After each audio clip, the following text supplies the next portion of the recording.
Halloween is creeping up on us, and according to the National Retail Federation, the average American will be eating about 3.4 pounds of candy tomorrow.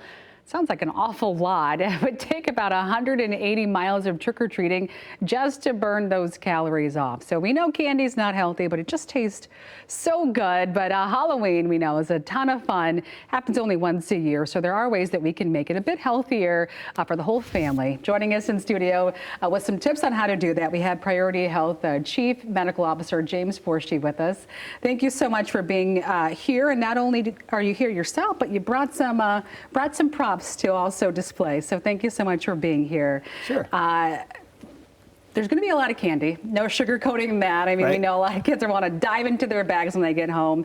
And it's okay, you know, for parents watching, it's okay for them to let their kids have a little bit of candy.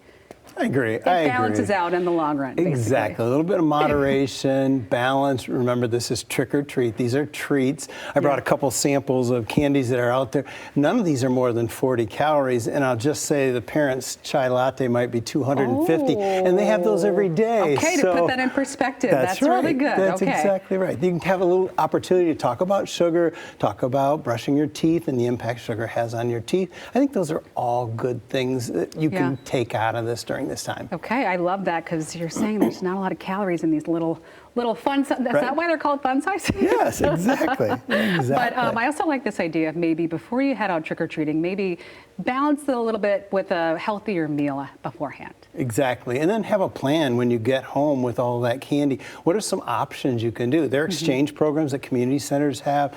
There are exchange programs that the military families do, churches do, and it's just some opportunities. There's even dentists that will pay children to bring their candy in. So that's a good idea. Really good stuff. And we know it's going to be really chilly tomorrow. Yes. I guess maybe normally we'd recommend maybe changing the route or maybe looking at the route to kind of help balance out the candy consumption, but tomorrow maybe not so much with the cooler temperatures. Yeah, I think it's a good chance to walk and get a little bit of exercise while you're gathering up those treats. And we're so used to seeing the orange pumpkins, but we should be on the lookout for not only teal pumpkins this year, but also blue pumpkins. Just explain the what they symbolize. Yeah, both of them are awareness colors.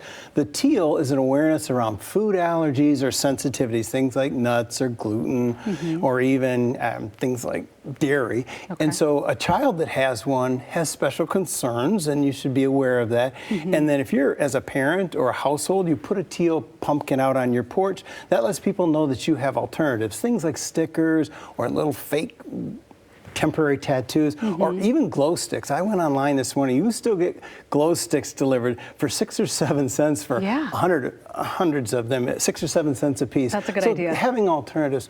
The blue pumpkins, when a child is carrying those, is just an awareness of autism. And so things like sensory overload, you have to be aware of that. Maybe not expect as much talking. You may need to move a little bit slower, but absolutely just be more patient with them. Okay, this is all good information. Of course, you got some great candy there. It's making me want the milk duds that you've got right there in front of you. We really hope that everybody celebrates safely tomorrow. So thank you so much for the wisdom and the advice. Thank you, Dr. Forshee. Enjoy.